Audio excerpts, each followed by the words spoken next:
You're listening to Party Nerds Weekly. Party nerds in the house. Woo! Guys, it's been way too long. You know, the pandemic is over, kind of sort of over, but there's been a lot of changes. First of all, let me introduce the cast. Welcome back to the lightest man of wisdom we know, the smartest comic book nerd, the prophet himself. Give it up for James Grandmasterfaqs. You know what? The fact that you tried to activate my beige rage just put it into perspective. I appreciate that. Listen, that wisdom comes from somewhere because it's the light of the Lord shining on you, making your skin lighter, giving us the knowledge we need as people in comic book nerds. So, James, I like how welcome he's back. racking on you for this, and I'm literally sitting under a light. You're the brightest one. You're one. Yeah. But you're the one getting racked on it. The guy talking right now with the epic legendary beard, the one that Leonidas is even jealous of. Give it up for Bravo. What's up, Bravo? What's up, guys? And Bravo, by the way, congratulations on your baby announcement. You are going to be a dad. I am. Now I can no longer say that I'm a faux pas when I tell all my dad jokes. That's true. Now you actually have a pass to say all the jokes. Now I want to see your son, because I wonder if he's going to come out with a clean, smooth beard like you. I mean, that's like that's epic, brother. And we also have with us the legendary princess, the gaming goddess herself, that bunny, that rager, the real one. Give it up for BUNNYMIGHTGAMEU. Hey, Bunny. Original party nerd things, them. We ready. She is original. What you been up to, Bunny? How's life been? Life is great. I've been all over the place. I just got back from New York. You already know Labor Day weekend in New York was crazy. They on Eastern Parkway with the things, them. All right. And then shout out also to everybody in New York at Midtown Comics, making sure that your girl can still get the discount for your boys, the party nerds. Holla. And the guy who's doing the evil edits, the other new father himself with the clean Julius Caesar cut. Give it up for the evil editor Jorge himself. You can't laugh too hard. That whitening strip's gonna fall out his mouth. What's up, Jorge, man? How's dad life been? Very tired. Very, very tired. Yeah, I can see it all in your haircut, man. You know, Yeah. you had the NSYNC cut before, now it's going. So I cut my hair. I cut my hair to save time. You know. Well, listen, guys, let's get right into it. There's been a lot going on. I mean, we haven't done the show in a minute, but one of the biggest things everyone is talking about is right behind me, right here, the She-Hulk series. Now, listen. Here's the thing with this series. So far, I like it. I'm entertained. But there's such a divide of people who love it or people who hate it. James, can you tell me what's going on right now? Why is this controversy so big? To be honest, I'm just as befuddled and confused as you are, because I sincerely don't get it. For a comic that was released in 1980 and has been like a standalone comic for a very, very long time, and has been in any type of incarnation of the Avengers, JLA, whatever possible, where she's been introduced, the fact that a live action adaptation of her basically doing exactly what she does in the comics, being a fourth wall interpret, being that comedic side a little bit, also in the fact that she's that badass, was it any out of the norm that this was going to be a part of what she was going to become anyway? No. What were people expecting? I'm totally confused, because again, I didn't read She-Hulk comics. I remember maybe here and there I seen her in the comics, but if I remember correctly, wasn't it always kind of campy? Wasn't it how the comics was? So yeah. People complaining like Bunny, do you love it so far? I love it so far, and I honestly feel like whoever's complaining is not a fan of the literature. It's obvious it's not for you. And it's okay. You don't even go here. Why are you mad? That's true. But now, but the whole thing is there's people out there, friends of ours, you know, I'm not going to say any names, but there are friend nerd accounts that actually have a lot to say negative about it, especially that it's a feminine toxicity, you know, and a lot of people are actually, what their argument is, they were like, wait, you guys get on masculine toxicity, but look, we have a show where, you know, it's all about a woman degrading men and it's okay, and that's what pisses them off. Is that a fair argument, or do you think these people are reaching? Like, Bravo, what do you think? Yeah, the people are definitely reaching on this one. Like, you can hear a lot of people complain nowadays about like, oh, movies are too woke here and there. And like, don't get me wrong, there are some times where a movie tries somewhat bad to put in a message that is good. This one isn't what everybody's complaining about. Like, when I hear about like toxic femininity, I think of like the female Ghostbusters remake where like the one male character was bumbling and a himbo. They defeated something by kicking it in the balls. Like, you know, and every joke was about the degradation of men. But not all of the men are evil or incompetent in She-Hulk.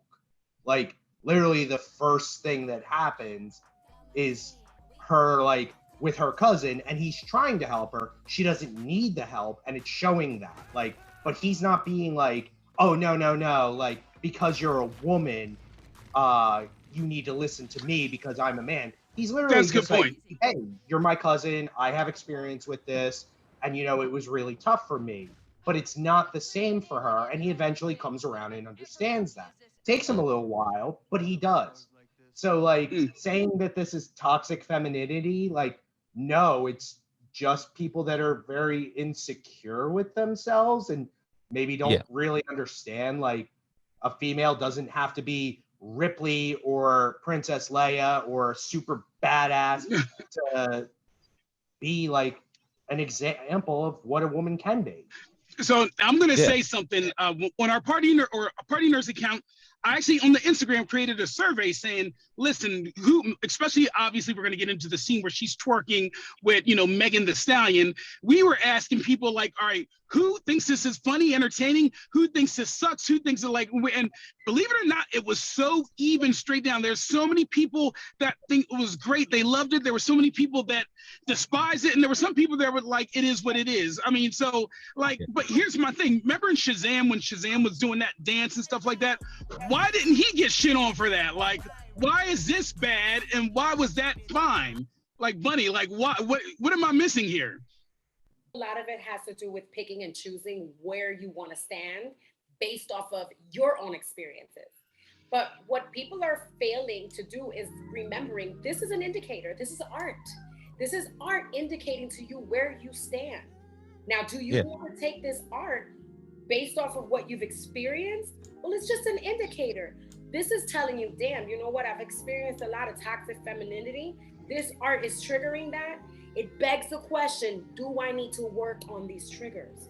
Do I need to work on what my trauma responses were? Because I don't doubt the nerd and the blurred and the geek accounts out here on the timeline have gone through a lot of toxic. That was an Easter egg, people. She put in an Easter egg.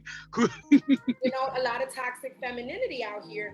And I will be the first to admit, I've experienced toxic femininity. I've watched my counterparts, my colleagues, take part in some really, really detrimental, like ruining lives. I'm talking about like hashtag ruin lives, right? Him too all day. But I will say, I'll get off my soapbox. A lot of this is more about, it's begging the question, where have your trauma responses left you? Are you willing to do the work? Because these writers have done the work to trigger you, so you can figure out where your moral compass is pointing, or compass. I have to say compass.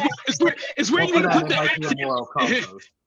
Yeah. Your compass. Look, but they're obvious. Yeah, they're obviously doing a good job at it because the writers are doing something to where most of these accounts, however negative that they're putting it out there, they're getting content out of it.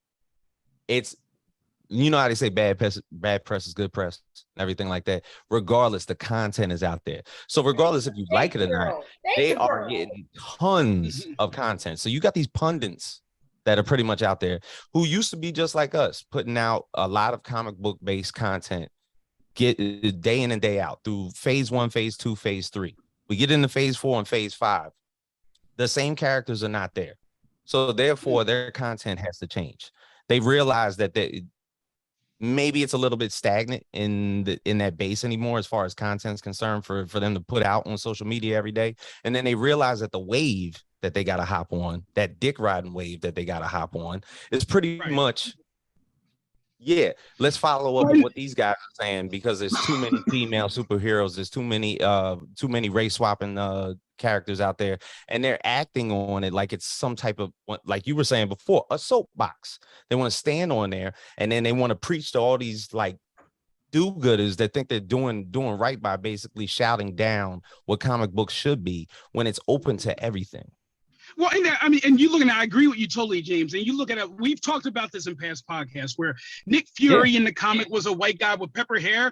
When they turned him into, when they made him a black man, Samuel Jackson, at first people hated it, but guess what? Now we know him as Nick Fury. You know what I mean? It was just, it was definitely an interpretation that was put on screen that works. Here's the wild thing about She-Hulk.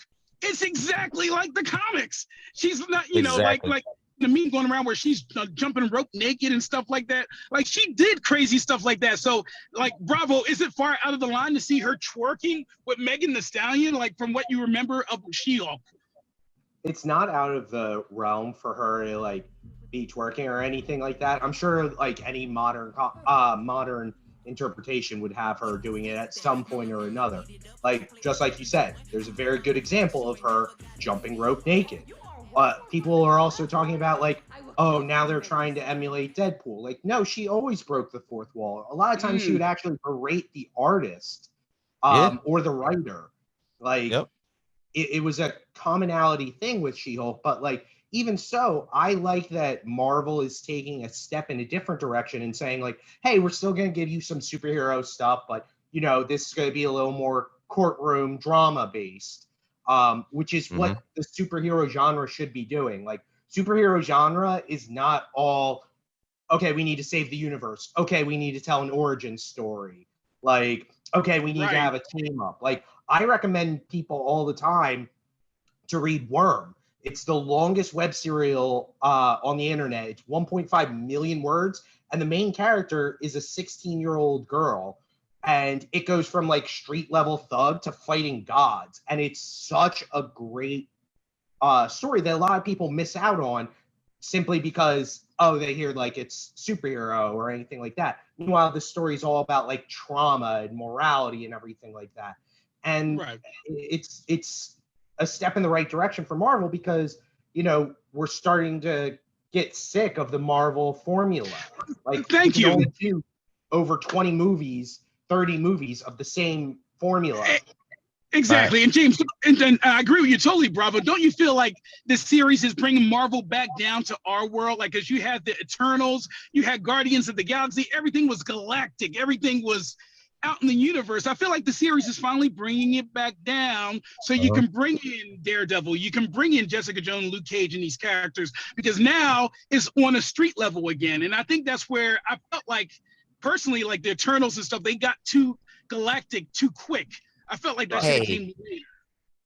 Shit. Speaking on Eternals like that, you out of your goddamn mind. Like a storyline like this within the 3 episodes is actually speaking to its base. Like the current day and age kids that are on social media, it actually talks directly to them. And they have no idea that it is, because they're talking negatively about it, talking positively about it. They're talking about, and they even made fun of it in this 3rd episode with, like, the little kid that was up there talking about shit I'd smash. Like you know what I'm saying? Those type of things where it's basically speaking directly to these, like, little kids, well, not little kids, but fucking like teenagers and 20-year-olds and everything like that. But it's speaking to the social media age exactly for what it is. Right. And that's why it's getting the content it deserves. That's why it's getting the viewers that it's getting. It's getting high ass viewership, even from the people that don't fucking like it. They're watching it. I mean, Bunny, let me ask you a question. So did you watch Miss Marvel? Or, like, so She-Hulk is now following Miss Marvel, and Miss Marvel was directly connected to Captain Marvel. Do you agree or disagree with people saying like, oh, the MCU is trying to incorporate too many women? Do you feel like they're trying to just cater to the female audience, or are you glad that they're actually going away from the male-dominated, the Thor, the Hawkeye, the Iron Man? Like, what do you think about the whole thing? Do you have a problem with it, or are you fine with it? It's kind of like a bend the mind, not the spoon with your question. I'm actually going to answer your question. The front end of it is answered by the back end of it, because at the end of the day, I look at this like, it is not, if you don't like it, it's not because you're supposed to like it. It's because you're somebody who this message is supposed to be jarring to. The younger demographic, right? Which is not the kids that were, you know, born and raised, like, for example, like us. This quartet right here, we were born and raised on the original rhetoric, on the original, you know, comic book. So our generation is gonna be a little tongue-in-cheek and jarred, and we're gonna feel a certain type of way because we are creatures of habit.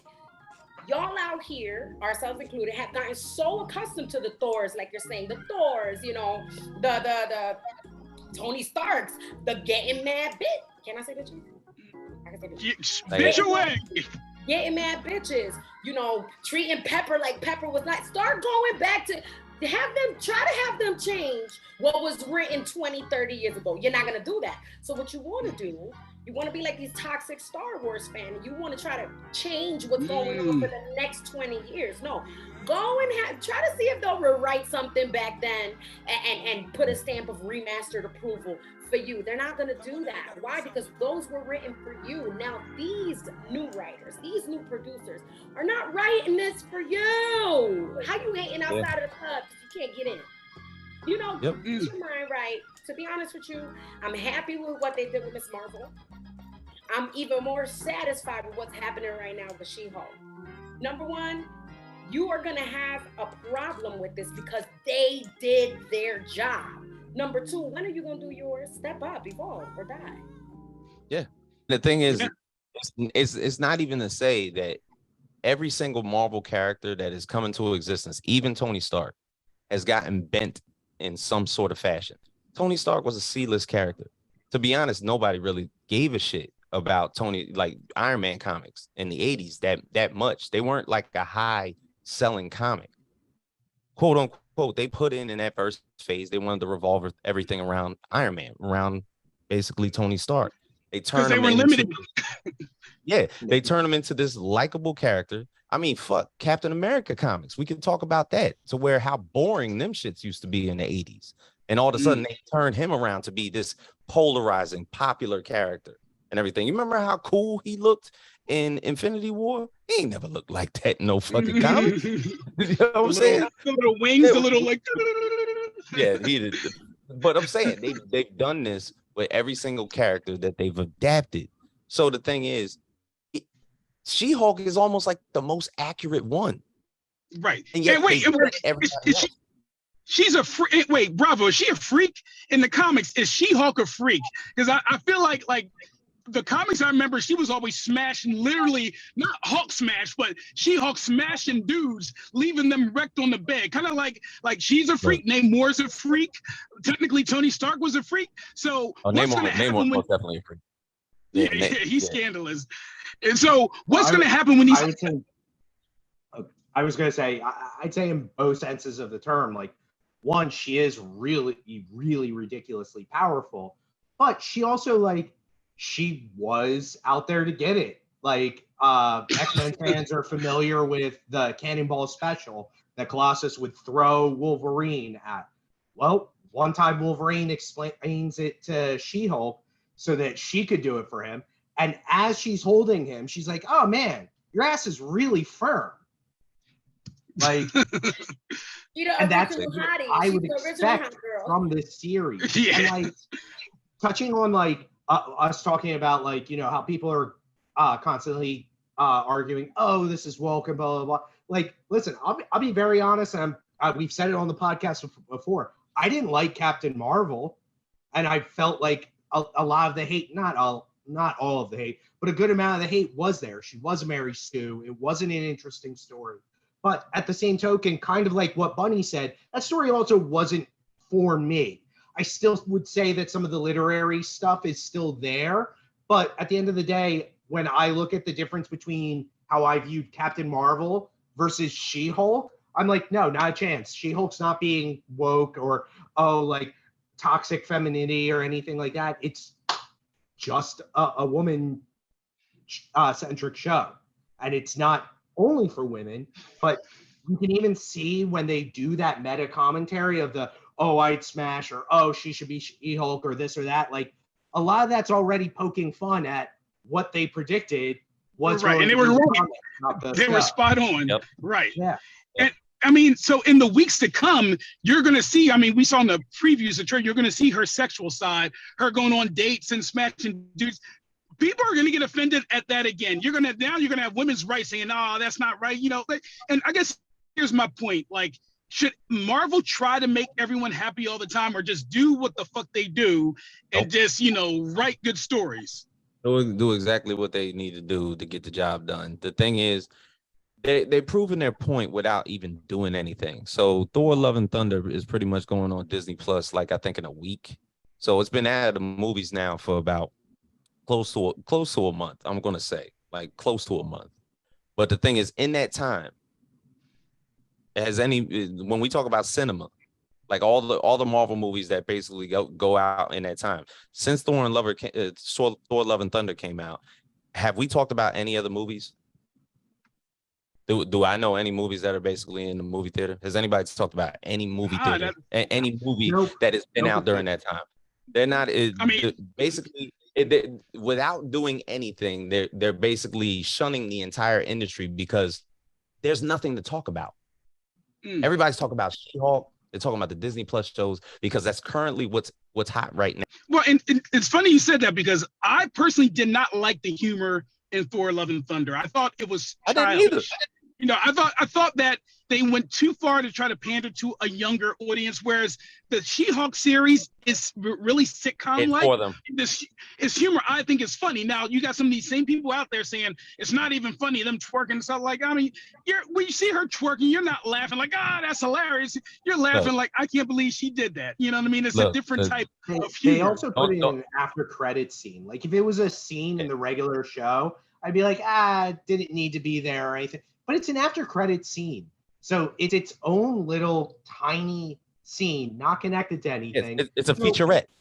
Yeah. So honestly, like, even if it doesn't fit any narrative, it's an after-credit scene. It's allowed to. That one scene is supposed to be separated from the show.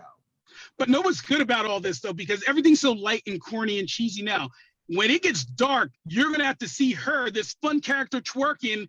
And like when she links up with Daredevil, who, if James, you know this more than anyone, if Daredevil's coming back darker, he might, you know what I mean?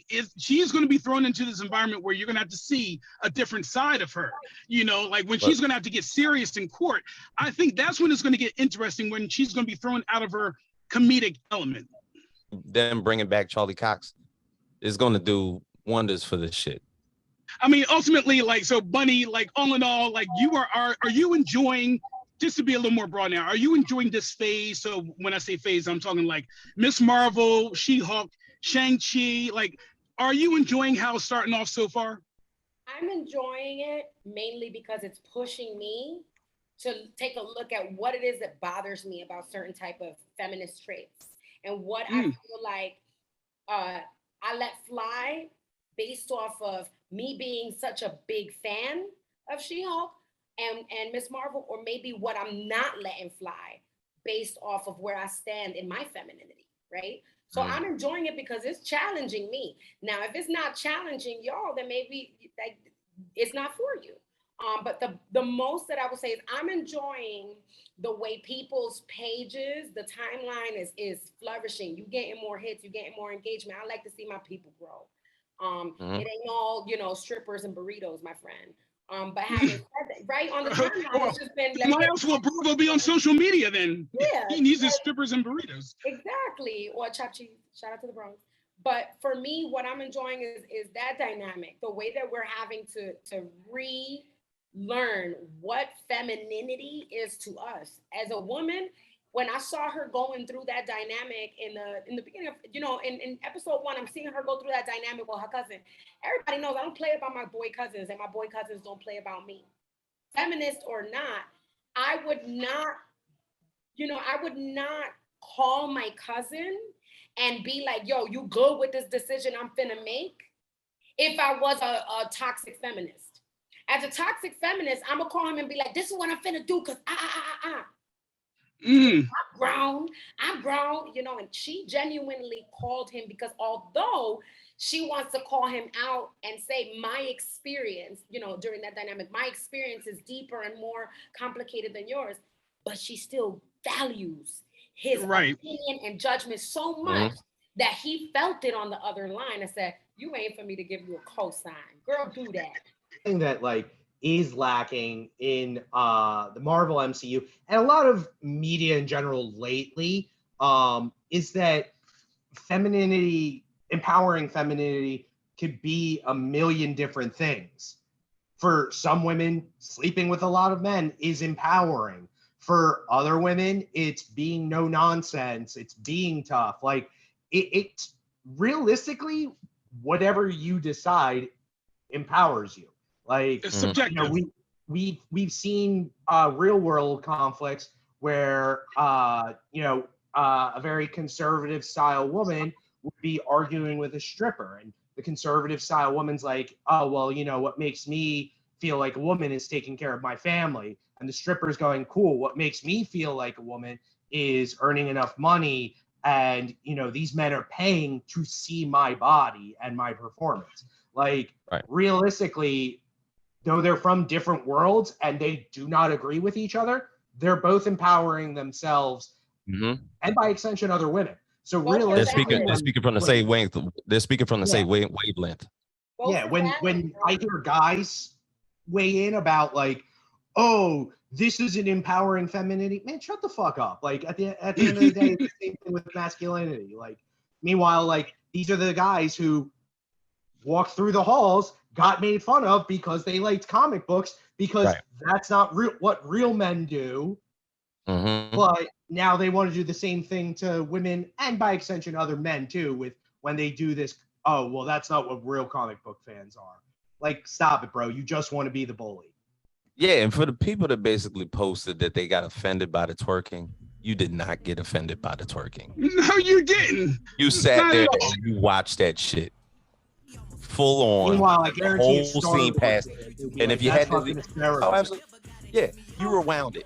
Oh my God, did I just see that? Yes, you did. Rewind it. Yep. And these guys are also following the big booty twerking accounts too. So it's a double standard. It's so you can follow a lot of these girls that just are on there just shaking their ass, which is nothing wrong with that. But why are you, on the other hand, criticizing it on the show?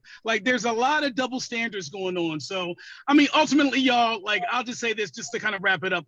I dig it so far. I can't wait till they bring in Matt Murdock. And even more than that, going further down the line, I can't wait to see her in a team setting. Especially her and Deadpool together. Can you imagine that? Everyone's talking, they both look at the camera.